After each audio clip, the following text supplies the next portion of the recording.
This is Grand Tactician. Welcome back to part 41, 10th of July 1862, the Civil War.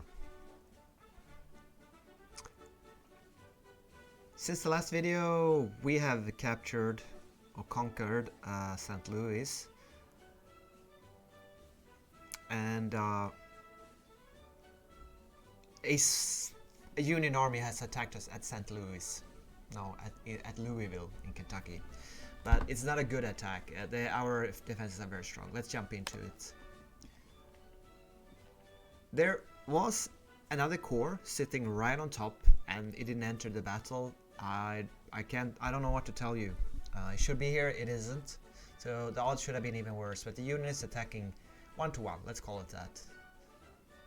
There's a little difference. It doesn't matter because Confederates are sitting at Graves Farm here, and they're guarding a pass between two rivers, and it's fully fortified, and it's 5 o'clock in the morning. It's day 2. The first day the Union army walked up here, and there was a bit of skirmishing in the marshes here on the left. Super interesting. The Missourians are, my apologies, the Army of Kentucky with the Tennessee Corps is on the left. Okay, so the Tennesseans are on the left, sorry, and on the right the Alabamians are holding the open line here. There are a couple of rookie large mega battalions. Wait a minute. First battle for 6th Alabama, okay. 5th Alabama, first battle, alright. I think there's a 7th and 8th Alabama coming as well, which are the largest size, 2500. They haven't been recruited yet, they're not in the battle. I can't get rid of the first battle bonus here, first battle experience. So, alright. Yeah, these are the smaller ones. Alright. Okay, but I think I recruited these as 1200 man brigades, and now it's 1500, so it's been repairing. Yeah, they've been sitting out of combat for a long time. I suppose when we start this off, things gonna get ugly here on the left flank. But I also believe that the Union AI, this is their positions from yesterday. They're gonna teleport to their new day start positions when I press play. So are they on their horses? Or no, they're not. Alright. Some of them have a little bit bad cohesion here. So again, I'm mixing in small cavalry brigades with the infantry line so the infantry will get the cavalry is close green bonus morale situation modifier. Right, the Union kind of pushed me back of the corner. I was sitting here at the end of day, but yet the setup line is over here, so they could get into this trench, and that could get a bit ugly. I don't know if I want to let them, or if I'm gonna send out skirmishers. We do have the 3rd Tennessee Division here as a battle army reserve.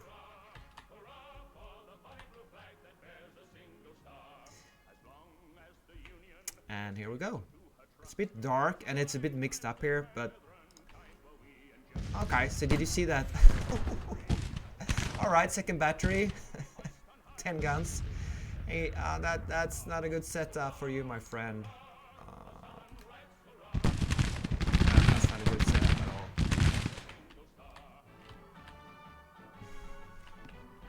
Okay, what's interesting though is this army has like 60,000 friends sitting in Indiana, a bit to the north. So if they had sent in this army 20,000 and another 60,000, or am I lying here? Is it 40? Okay, I think it's like 40,000. Oh, sorry. Never mind. Indiana's full of Union troops. These 20 and 40 or 60 more. They should have attacked with everything instead of just this army. Yeah, that's what you get for being an AI idiot. I wonder, where are those? Oh. No, wait.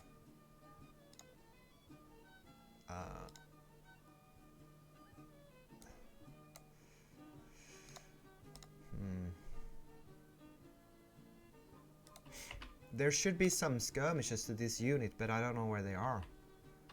Are they in here? Down here? I think I pull them back. That's the easiest way to find them. I don't understand why you don't get a line to your skirmishers when you click the parent unit. Only when you find the skirmishers somewhere. Or they could have like a color code. It's... oh. Yeah, I am doing a document now with like wishes for fixes for the game. These are not so much new features, it's just polishing the game. Like, yeah, I want to know where my skirmishes are when I click the parent unit. Yeah.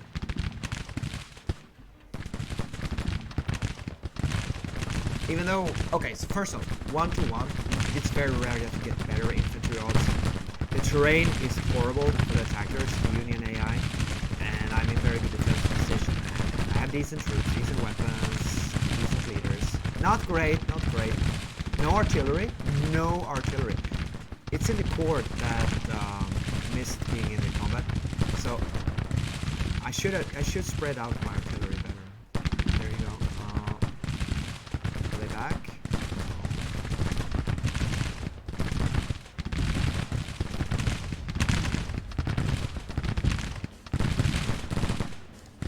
Is that them?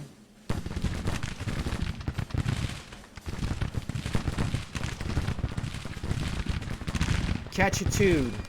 Day.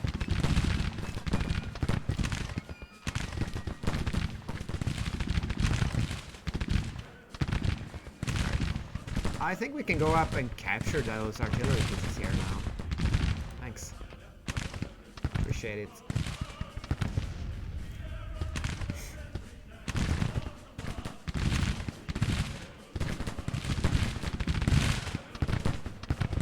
Look how many green in cover I have over here.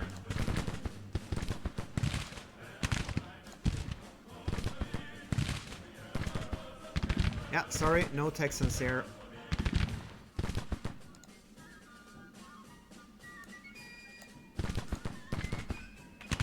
I don't know where your skirmishes are, 5th Alabama. I have no idea. And I think it might be a little bit bugged here because I don't seem to be able to recall them inside the unit, even if I click them. I think the game thinks there are skirmishes, but in reality there are none.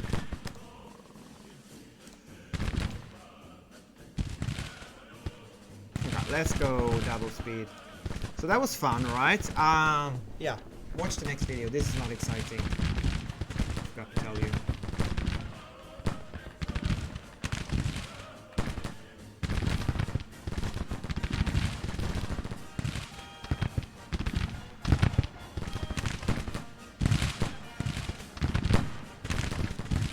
(3-1) losses.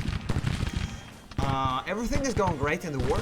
St. Louis has fallen. Our Confederate army is growing. The only thing that's bad is the economy. The economy is horrible. I sent out my 2 ironclad Manassas and, you know, Merrimack and Manassas, and as raiders, and they're just retreating. I don't know how it works. Just this is such a boring battle. I can show you.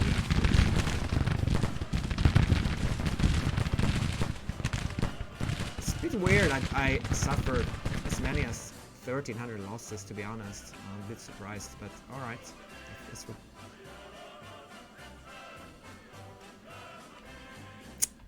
Yeah, I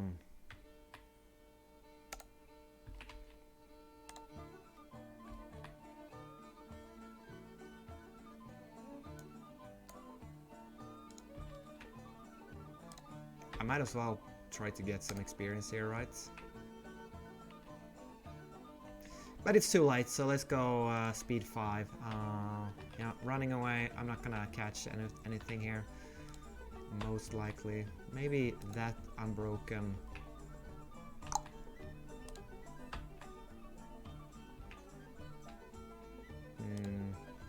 What if we told the cavalry to go double time? Do you think we could catch up to... Probably not.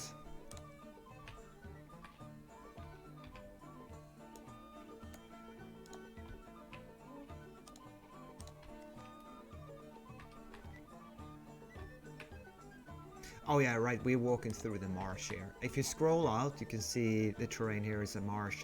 Doesn't really... Oh yeah, you can see it on the map, on the ground here as well. So that's why we're going so slow, I suppose.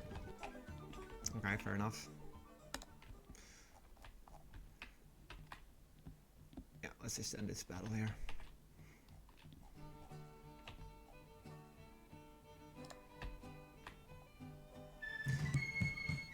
Okay.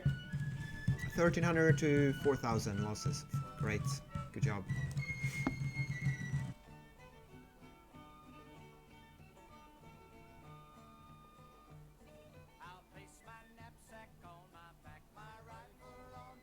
So we're already in July, right? End of the summer, beginning. So I guess my long-term plan now is to liberate Missouri by sending reinforcements to the west. I have very limited forces, and yet I managed to capture St. Louis. That was actually the Union AOM made a mistake. If you've seen the earlier videos, they invaded Arkansas, and I managed to separate them. They burnt down a depot, but I kind of kicked a couple of smaller armies around one by one. 500 prisoners, 2,000 rifles, 400 killed. It's funny, they only had double the amount of killed to us, even though they suffered 3 times the losses. So I don't know how bad that is, but what's this? Okay.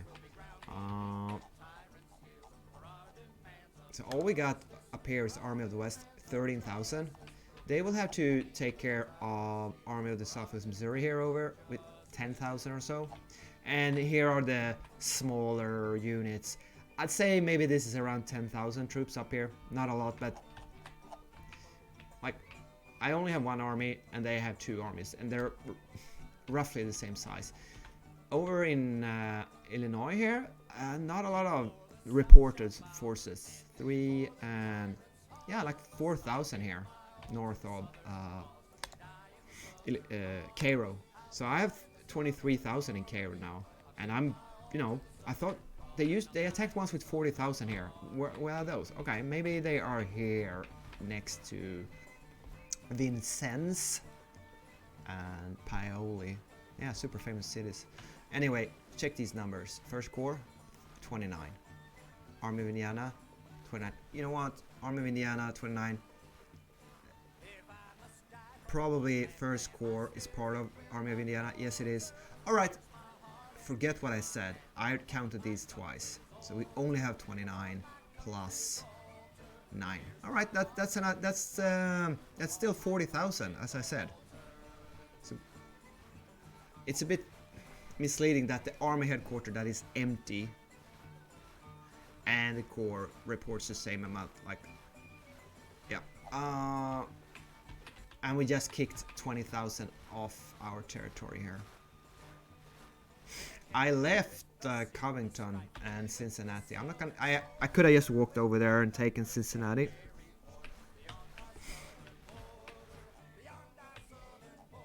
So, as a matter of fact, we have 2 armies in St. Louis now. So I think we have around. First, we have Army of Kentucky, 23, and then the Alabamians in Army of Eastern, 14. So around almost 40,000. That's a large army for the Confederates. Kentucky is it feels quite secured with this large army here. But as I said, I moved down westwards from Covington and Cincinnati, and I'm gonna shuffle further forces like over here to Cairo, and from Cairo I shuffle them to St. Louis somehow. Or I'll just invade and march. Okay, I'm not gonna just brush 40,000 troops aside. I thought these were small armies, and then I checked them, like, okay, what we actually got up here. Oh, 40,000 and 20,000 retreating. So we can't just sweep through Indiana and brush them before us and go to St. Louis. But of course we can use river transport all the way here because we control the rivers. Bad mistake, Union AI. You should not have given me support. Alright, and with that said, why don't we take Buchanan's rivers flotilla up to Cairo here. Alright, you want to see the Ironclad Navy? Here they are. Manassas and Virginia. Thing is, this is actually 2 navies. Gulf blockading 3 squadron, 129 guns, and underneath it is about the same. So yeah, like 250 guns here. The Union AI keeps, here's another one, 300 guns, and up here they have a bunch of navies. It's impossible to see them all, but you know, this is massive. So what I find, this is like the smallest navy that I can engage. We have one down here by mobile as well, 260 guns. So the Union AI likes to keep his navies together in large, and when I put these on offensive stance and combat range, raid, and it says the fleet will automatically engage any blockading fleets within its command radius, and after the raid it will disengage and return to original position. It opportunistically operates against small detachments of ships within the enemy blockading fleet. So I was thinking like, yeah sure, you have 13 ships and probably as many in the fleet below. So maybe they can go up there and fight just a few of them. That's what the order says. But when I came out from Charleston, they immediately withdrew. I don't think, I didn't even lost any readiness. Or...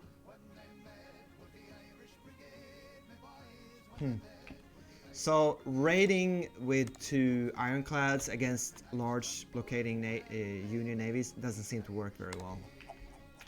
I also reinforced my 1 Atlantic raiding fleet, which is hard to find. But there it is. Atlantic raiding squadron now has 7 ships with 87 guns. And I sent out sloops of war and brigs, the few I have. They're from starting positions. I haven't built any blue water navy ships. Okay, give me a second here.